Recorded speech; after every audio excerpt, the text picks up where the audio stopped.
আসসালামু আলাইকুম। আজ যা বিশেষ একটা ভিডিও লই আইছি যে এই জিনিসটা কে কে কাঁচা খাইতে পারেন আমার কমেন্ট বক্সে জানাইয়েন। কিন্তু আই খাইতাম আর আই আনোর কাঁচা খাই দেখাই আর এই যে এই যে দইয়া এই দেখছেন দইয়া এই দইয়া আপনার ক্ষেত থেকে তুলবেন। হ্যাঁ, আরে এনে তুলি প্রথমে গুয়াটা হালাই দিবেন। এটা খাইয়েন না, এটা দইলেও খাওয়া যায় কিন্তু খাইয়েন না। এখন তো আমি দুইটা মারিয়েন না।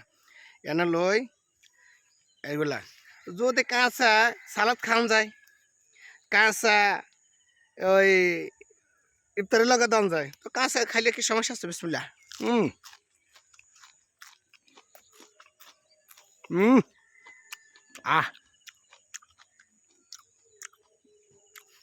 হেভি টেস্ট, ওরে মজা।